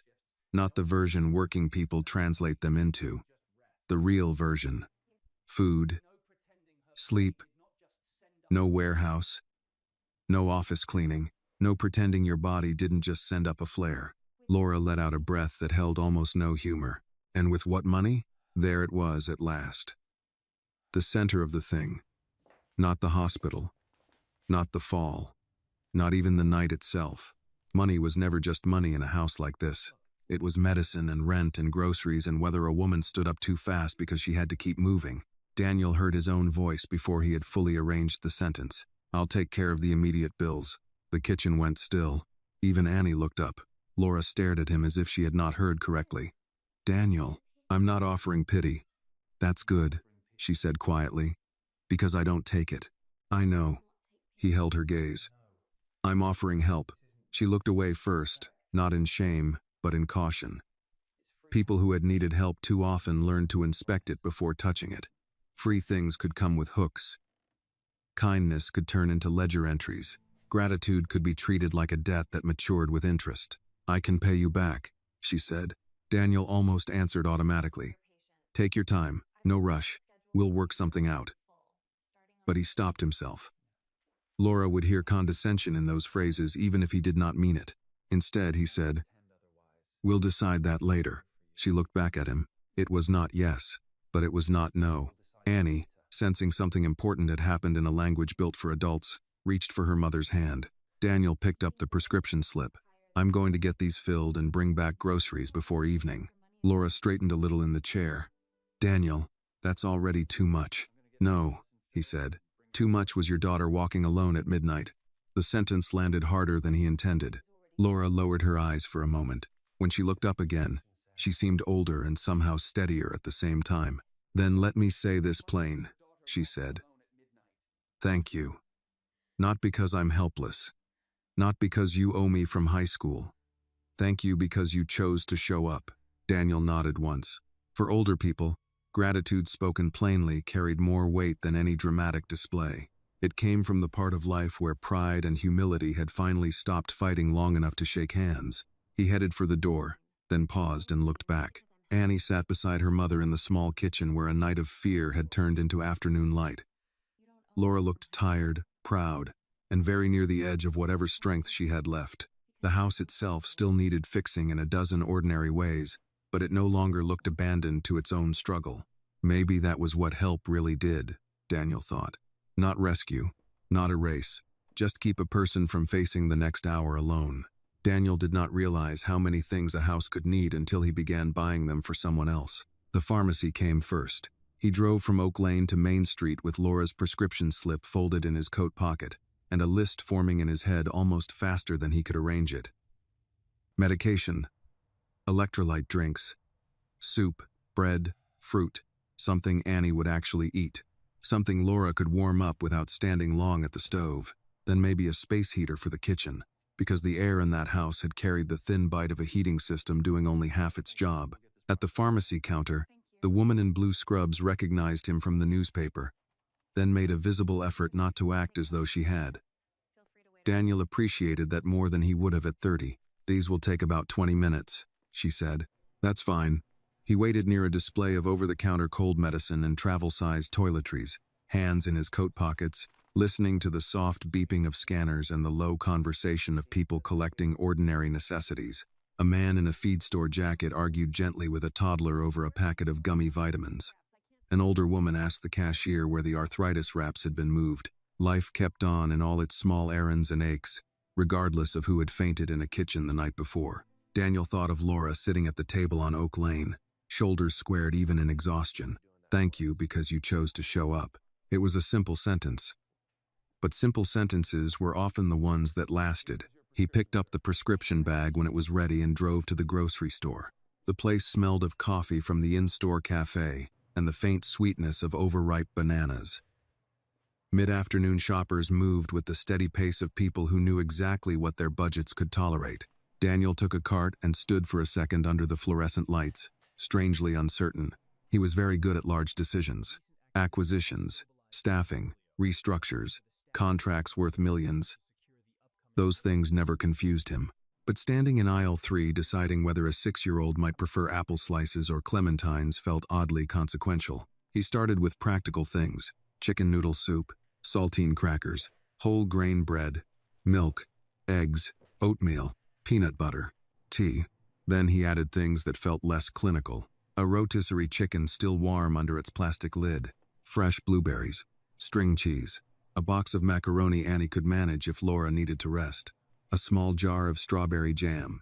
He paused in the cereal aisle, looked at 2 different boxes, and chose the one with less sugar. At the end of the aisle, a woman about Laura's age struggled to lift a large bag of dog food into her cart while balancing a toddler on one hip. Daniel stepped forward on reflex. "Here." "Oh, thank you." He lifted the bag easily. She gave him a grateful nod, then did a brief double take, the kind people did when they knew a face from somewhere but couldn't place it immediately. Daniel moved on before recognition could become conversation. By the time he reached checkout, the cart looked less like a charitable gesture and more like what it actually was, the contents of a home trying to steady itself. He added one more thing before leaving. Near the register sat a rack of children's coloring books and crayons. Cheap, bright, easy to overlook. Daniel picked up a small set without thinking too hard about why. Annie already had crayons at home, but children, like houses, sometimes needed visible proof that someone had thought ahead for them. At the hardware store, he bought a space heater, light bulbs, a new porch bulb, heavy-duty batteries, and a basic toolkit after remembering the loose shutter and sagging front step at Oak Lane. He told himself those were practical purchases. They were, but practicality, he was beginning to understand, was often just kindness wearing work boots. When he pulled back up to Laura's house, the afternoon sun had shifted low enough to throw long shadows across the yard. A pickup truck sat parked across the street, and an older woman in a quilted coat stood on the neighboring porch pretending not to watch him unload bags. Daniel carried the first armful inside and found Annie at the kitchen table with a coloring sheet in front of her. Laura sat nearby with a mug of tea, still pale but more upright than before. Annie's face brightened, not theatrically, just honestly. "You came back." Daniel set the bags on the counter. "I said I would." Laura looked at the groceries, then at the pharmacy bag in his hand, then at the space heater under his other arm. "Daniel." It was the kind of one-word sentence that could mean gratitude, warning, resistance, and disbelief all at once. He set the prescription bag on the table. "Doctor's orders," he said. "And before you argue, at least wait until I've carried everything in." Laura leaned back in her chair with the expression of a woman who knew she was losing ground and hated that some part of her was relieved. "I wasn't going to argue." "Yes, you were, probably." That earned the faintest smile from him. He made 3 more trips to the car. Groceries filled the counter. The space heater went near the kitchen wall. He changed the porch bulb in less than a minute and tightened the loose latch on the front door while Annie stood nearby observing with grave attention. "You know how to fix things?" she asked. "I know how to hire people who do," Daniel said. Then, after adjusting the latch a final time, he added, "But I can manage a screwdriver." "That's good," Annie said. "Mom says every grown man should know one thing with tools." From the table, Laura said, "I said every grown person should know one thing with tools." Annie looked back at Daniel. That too. The house warmed quickly once the new heater began humming. Daniel unpacked groceries with the efficiency of someone who had spent most of his adult life building systems. Soup in the cabinet, fruit in a bowl, milk in the refrigerator, prescriptions beside the tea where Laura would see them. He found himself irritated by what was missing. Too little food, too much strain, too much evidence of a woman stretching one paycheck across 3 lives' worth of obligation. When he reached for the stack of unopened envelopes to clear a space on the counter, Laura's voice stopped him. "Don't." Daniel looked up. Her tone was not sharp, just firm. He set the envelopes back down. "Sorry." She nodded once. "I know you mean well." The room quieted a little after that. Annie went back to coloring. Laura sipped tea. Daniel stood by the sink, looking out through the thin curtain over the backyard. The late winter grass was flattened and pale. A child's plastic shovel leaned against the fence. Beyond it, bare branches moved against a hard white sky. Finally, Laura said, "You remember senior year?" He turned. The question had come so gently he almost missed its weight. "Some of it." She looked down into her mug. "You used to stay late in the computer lab because you didn't want to go home." Daniel said nothing at first. Annie kept coloring, humming faintly under her breath. "That obvious?" he asked. "To me? Yes." He leaned one shoulder against the sink. "You never said anything." Laura gave a tired half smile. "I figured if I acted like I noticed, you'd stop talking to me." "That's probably true." "I know." Age had softened many things, Daniel thought, but not Laura's instinct for plain truth. He crossed the room and sat in the chair opposite her. "Why did you stay?" he asked. "In town?" He nodded. Laura looked toward Annie before answering. "My father got sick right after graduation. Then my mother. Then life sort of made decisions faster than I did." She lifted one shoulder slightly. "That happens more than people admit." Daniel looked around the kitchen again. He had spent years assuming people stayed in towns like this because they lacked ambition. It was the kind of assumption success whispered to a man if he let it. But sitting across from Laura now, he felt the poverty of that idea. People didn't only stay because they were afraid to leave. Sometimes they stayed because someone had to. Annie slid her coloring page across the table toward Daniel. It showed a square house with yellow windows and a black sky above it. Stick figures stood on the porch, one tall, one medium, one very small. "That's your house," she said. Daniel looked at the page. The windows were bright gold. "Is that me?" "The tall one." "And the little one?" "Me." He glanced at the third figure. "And your mom?" "Yes." Laura looked at the drawing and then away, as if emotion had brushed too near her and she preferred not to make a public event of it. Daniel handed the page back carefully. "It's a good house." Annie considered that. "It was better because you opened the door." The room went still. There it was again, that child's way of setting down truth without decoration. Laura's fingers tightened slightly around her mug. Daniel looked toward the window, then back at Annie. "Not the first time, but the second time," Annie said. "Yes," he answered quietly. "The second time." Outside, the wind moved against the siding with a sound like a hand brushing over old wood. Inside, the small kitchen held its warmth. Tea steamed. Crayons rolled softly across the table. A woman recovering from collapse rested in the chair she should have been able to sit in long before her body forced the issue. Daniel had spent half his life building walls high enough to look like achievement. Now, in a modest kitchen on Oak Lane, he was beginning to see the greater dignity in being useful. The next morning began with frost on the inside corners of Laura's kitchen window and the smell of coffee Daniel had not planned to make. He arrived just after 7:30 carrying a cardboard tray with 3 cups, though only 2 held coffee. The third was hot chocolate, because somewhere between the grocery store and his own kitchen the day before, he had begun noticing the shape of Annie's mornings too. When he knocked, the porch light was finally off. That small detail pleased him more than it should have. Annie opened the door. She was dressed for school in a clean sweater, her hair brushed and tied back more neatly than the night before. She stepped aside at once. "Mom's awake," she said. "And she says if you brought more things, she's going to protest." Daniel handed her the hot chocolate. "Then I'll make sure this isn't technically a delivery." Annie considered that with the seriousness of a child evaluating adult strategy. "That's smart." He stepped inside. The kitchen felt warmer now. The new heater hummed softly near the wall, and the groceries he'd stocked the day before had already changed the room. A loaf of bread sat open on the counter. A bowl with 2 bananas and 3 apples gave the place color. Laura sat at the table wrapped in a faded blue cardigan, one hand around a mug of tea, looking tired but far more present than she had in the hospital. "You're early," she said. "You sound disappointed." "I sound suspicious." "That too." He set the coffee on the table and took the seat across from her without asking, the way one only did in a house that had begun, somehow, to make room for him. Laura nodded toward the cups. "You really don't have to keep doing this." "I know. You say that every time." "Because it remains true every time." Annie climbed into her chair and carefully unwrapped the lid from the hot chocolate. She looked from one adult to the other and said nothing.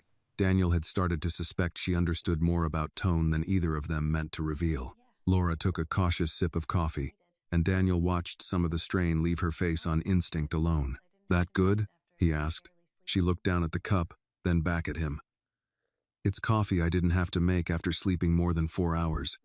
So yes, it's good." That answer belonged to a particular kind of American adulthood, he thought. The kind that measured comfort not by luxury but by the absence of one more task. He glanced at Annie. "You ready for school?" Annie nodded. "Miss Harper said if I'm late, I still have to do spelling." "That sounds like a personal rule," Daniel said. "It is." Laura almost smiled. Daniel reached into his coat pocket and pulled out a folded paper. "I made a call this morning." Laura's face changed immediately. "Not fear. Guard." "What kind of call?" "The kind that doesn't change anything you've already agreed to," he said. "I asked someone in town about office work. Daytime, seated, better pay than cleaning contracts, regular hours." Laura stared at him. "Daniel," I said, asked, not arranged. Annie took a sip of hot chocolate, apparently satisfied that this was not an emergency. Laura set down her mug carefully. "You don't get to redesign my life because I passed out once."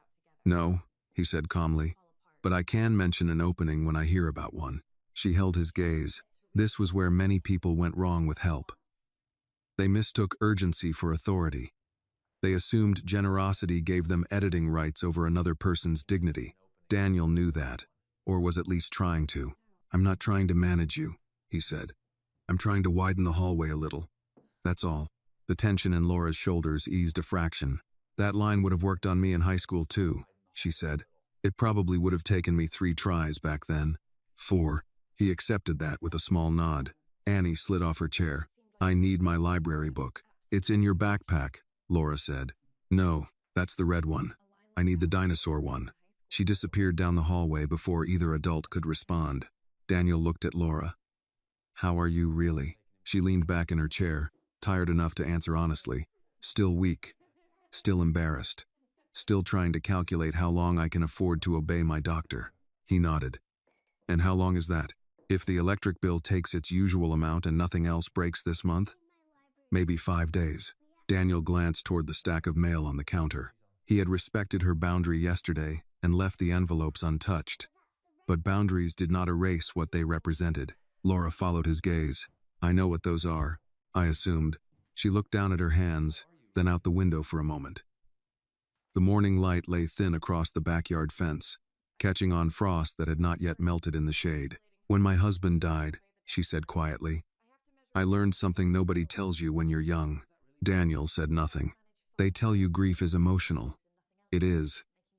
But they don't tell you how administrative it is." Her fingers tightened slightly around the mug. "Forms, bills, school papers, insurance calls, broken appliances, groceries. You don't just miss a person. You inherit 100 daily responsibilities, with nobody left to split them." Daniel looked at her more carefully then. He had known, in broad terms, that Annie's father was gone. But broad terms were often where comfortable people kept hard truths so they could feel informed without being pierced by detail. Laura went on, her voice even. "At first, everybody helps. Casseroles, church ladies, neighbors saying call if you need anything. Then time passes, and one by one they go back to their own lives." She gave a faint, humorless smile. "Which is fair. Everybody's carrying something. Daniel thought of his own life after loss, though of a different kind, and the well-meaning people who had offered him privacy, as if it were the same as care. He had accepted it, because privacy suited him, but privacy also had a way of hardening around a man until he called it independence. Annie returned with 2 books and her backpack half-zipped. Found them. Good, Laura said. Daniel stood. I can drive her. Laura began to object on reflex. He saw it in the first lift of her posture. Then she stopped. You don't have meetings? I moved them. Because of one school drop-off? Because I'm 40, Laura. At this age, if a man can't rearrange a meeting, he's not successful. He's trapped. That got a real smile out of her. Quick and tired, but genuine. Annie looked between them. So, yes? Laura nodded. Yes, but straight there. No donuts. Daniel raised an eyebrow. That sounds oddly specific. She knows why. Annie looked innocent in the way only children and practiced defense attorneys ever truly could. The drive to the elementary school took less than 10 minutes. Children crossed the sidewalk in bright jackets and backpacks too large for their shoulders. A crossing guard in a reflective vest blew a whistle at a parent who ignored the drop-off lane. Teachers stood near the entrance, greeting students by name with the focused cheerfulness of people who had not yet run out of Tuesday. Daniel pulled up near the curb. Annie unbuckled, then paused. Will you be here later? He looked at her in the rearview mirror. Yes. She nodded, satisfied, and reached for the door. Then she looked back once more. You really do open the door different now. Daniel held still. Children, he thought again, never wasted a good truth. When she was gone, he sat in the school lane a second longer than necessary before pulling away. He didn't drive back to Maple Street immediately. Instead, he went downtown to an older brick building above the hardware store where a small accounting office occupied the second floor. The owner, a widow named Jean Holloway, had handled taxes for half the town for nearly 30 years and knew more private financial history than most pastors.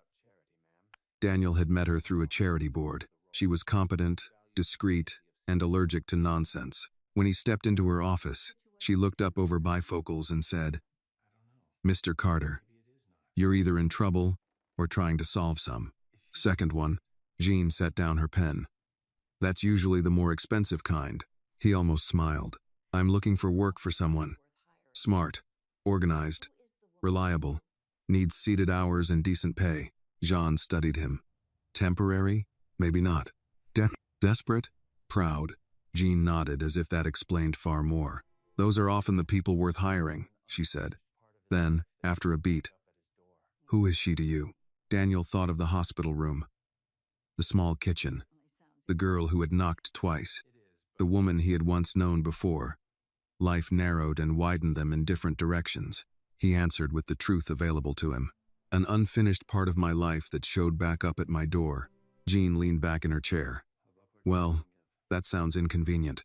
It is. And?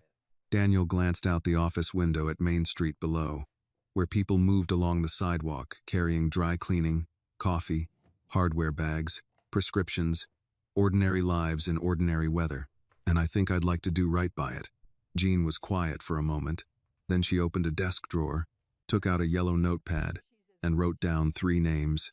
Start here, she said. And if she's as good as you say, send her to me after she's had some rest. Daniel took the paper. Outside, the church bells rang 10 o'clock from somewhere beyond the square. A man could spend years believing life changed through ambition, strategy, and force of will. But sometimes it changed because a little girl had looked up at a closed door and knocked again. By late afternoon, the winter light had turned the town the color of old paper. Daniel parked outside Laura's house with Jean Holloway's folded note in his coat pocket and a bag of takeout balanced carefully in one hand. He had chosen food that could pass as thoughtful without feeling extravagant: chicken pot pie from the diner on Main, green beans, mashed potatoes, a side of cornbread Annie would probably like more than she admitted, and pecan pie because older towns and older people both understood the quiet dignity of dessert after a difficult week. When he knocked, Annie opened the door before he had to do it a second time. You came back, she said again, as though the statement itself remained worth confirming. I keep doing that, Daniel replied. She stepped aside to let him in. The house smelled warmer now. Not just physically warmer, though the heater still hummed near the wall, but lived in. The sharp edge of emergency had faded. In its place was something more fragile and more demanding. Recovery. There were dishes in the drying rack, a cardigan draped over the back of a chair, Annie's library books stacked near the sofa. Ordinary life had resumed, but gently, as if the house itself was testing whether it could trust the day. Laura sat at the kitchen table with a notebook open in front of her. The sight of it irritated Daniel immediately. He set the takeout on the counter and looked at the notebook, then at her. "What are you doing?" Laura capped her pen, which told him all he needed to know. "Nothing. That's a lie. It's budgeting," she corrected. "That's different." Daniel pulled out the chair opposite hers and sat down. "Did the doctor clear you for budgeting?" "Don't be impossible. You say that like I haven't earned it." Annie climbed onto her chair and began peeking into the takeout bag. "What is it? Dinner? From the diner?" "Yes, that's good," Annie said. "Their mashed potatoes taste like church dinners." Laura closed the notebook halfway, but not before Daniel saw enough numbers and circled due dates to understand exactly what she had been doing, trying to restore order by force of arithmetic. "Laura." She met his eyes. He heard the argument she was prepared to make before she spoke it. Rest doesn't stop bills. Gratitude doesn't suspend rent. Dignity has always had to share a kitchen with math. "I'm not overdoing it," she said. "I'm sitting down. That's not what I meant." "I know what you meant." For a second, neither of them moved. Then Annie said, "If y'all are gonna talk like old people, can I at least have cornbread first?" Laura pressed her lips together, fighting back a smile. Daniel gave up and let one show. "Yes," he said. "You can have cornbread first." They unpacked dinner together. Daniel plated the food because Laura was still moving, like someone whose body had not fully decided to forgive her. Annie carried napkins with solemn importance. Soon, the three of them sat around the small kitchen table with the kind of meal that made a room feel less temporary. For a while, they just ate. Older people knew the value of that too. Not every silence needed to be corrected. Some were better honored. Annie was the first to speak. "Miss Harper asked why I was absent this morning." "What'd you tell her?" Laura asked. "That you were in the hospital, but now you're not." Laura nodded. "That's enough." And then she said I was very brave. Laura looked down at her plate for a moment before answering. Well, she was right. Annie accepted that as a matter settled. Daniel cut into the pot pie and listened to the soft sounds of forks, plates, the heater, the old refrigerator humming. There was nothing dramatic about the moment, and yet it carried more weight than some boardrooms he had sat in with millions of dollars at stake. Maybe because this was real in a way polished places often were not. After dinner, Annie carried her plate to the sink and announced she would be in the living room with her books, unless somebody needed me for a serious grown-up reason. Then she disappeared, leaving the adults with the sort of privacy children learned to grant when life had required them to grow observant too soon. Daniel waited until he heard the soft turn of a page from the next room. Then he reached into his coat pocket and placed Jean Holloway's folded note on the table. Laura looked at it but didn't touch it. "What's that?" "A few names, offices in town, seated work, bookkeeping support, scheduling, intake, that sort of thing. Decent pay, regular hours." She leaned back slightly. "You move quickly." "I've been accused of that. I'm sure by people who say it with less admiration than they pretend." "That too." Laura still did not reach for the paper. Daniel watched her carefully. She was not refusing because she lacked interest. She was refusing because acceptance changed things. It introduced dependence, possibility, obligation, three things pride preferred to keep behind separate doors. "You don't have to decide tonight," he said. "I know, but you should look." Laura lowered her eyes to the note, then finally picked it up. Her fingers unfolded it with more caution than the paper deserved. Jean Holloway, Karen Bell Accounting, Street, Matthews Community Office. She read each name quietly. "Jean Holloway," she said. "My mother used her for taxes.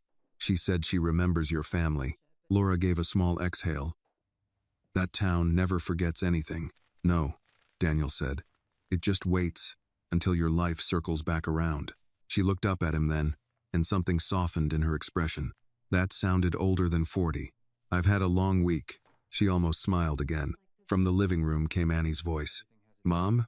"Yes, baby? Can Mr. Carter read this book?" Daniel turned slightly. "Which book?" "The dinosaur one." "But you have to do the voices right." Laura shook her head faintly. "You can still say no." Daniel stood. Apparently I can't. He found Annie cross-legged on the living room rug with the library book open in her lap. She handed it up to him without ceremony.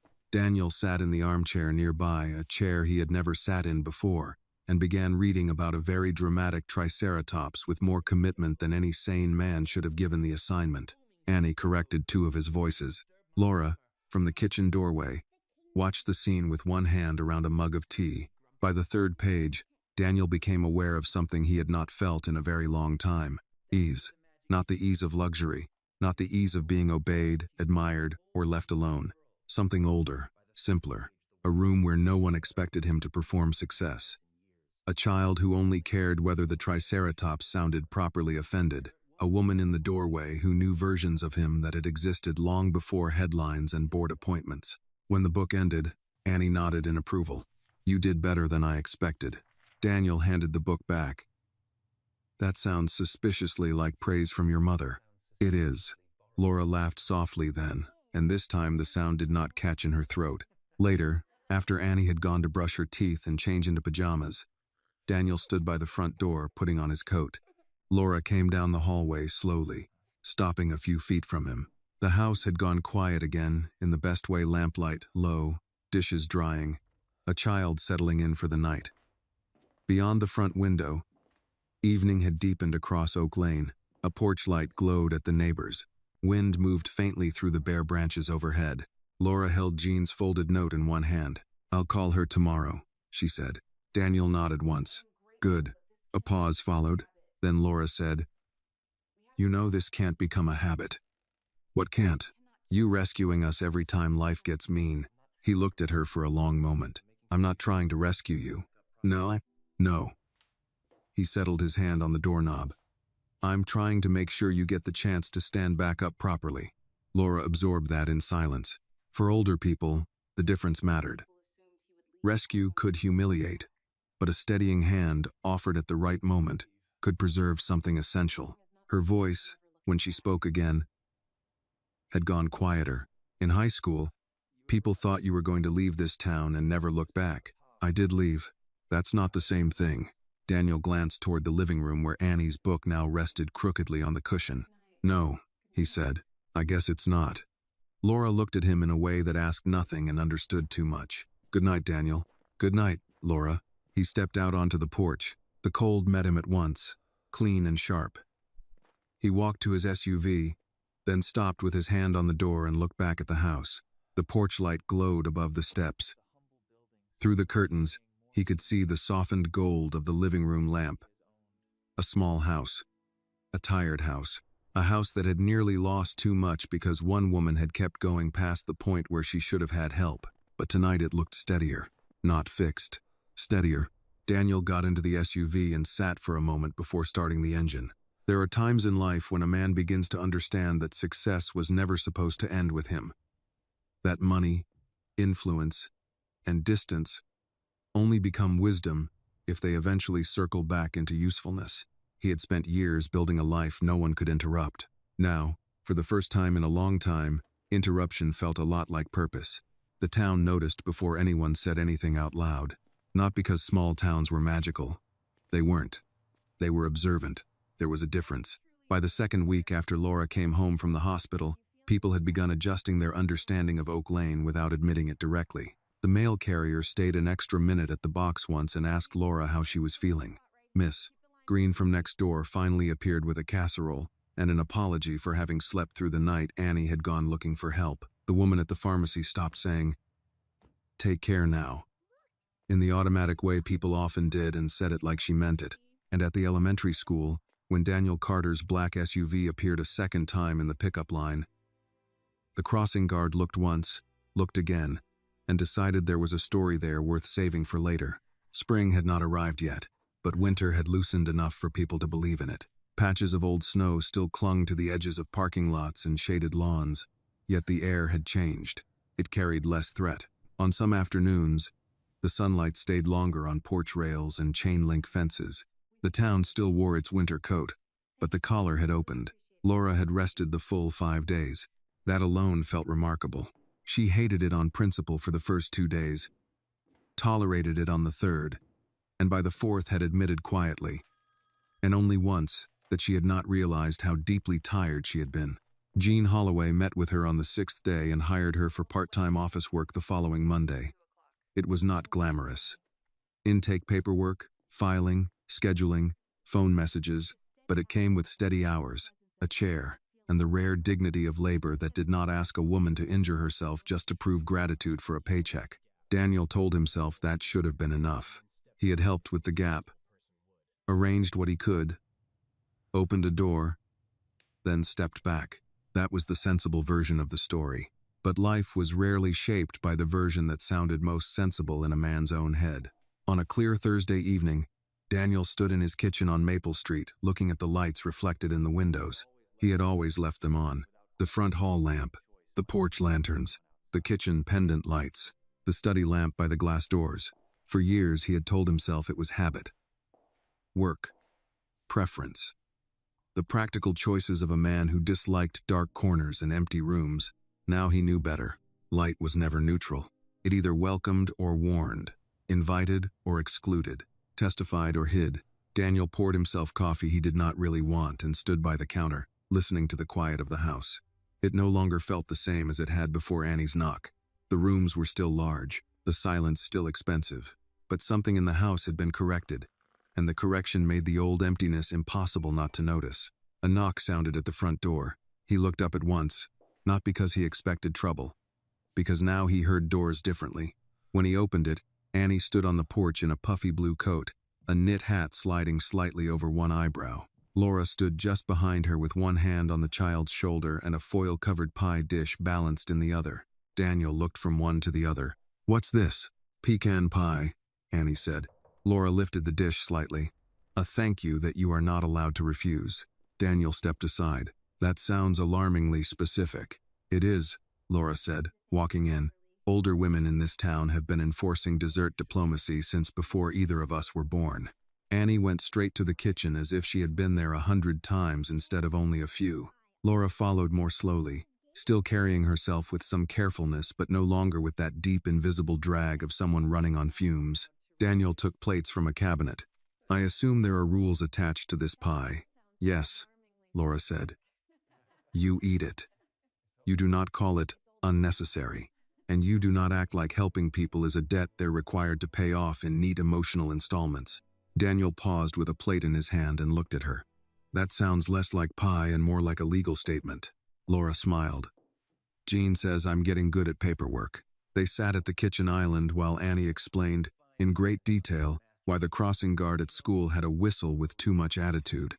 Laura had worked 3 full days at Jean's office and already brought home stories about overdue tax folders, church volunteers who missed appointment times by exactly 17 minutes every year, and the strange calm that came from work not trying to break her back.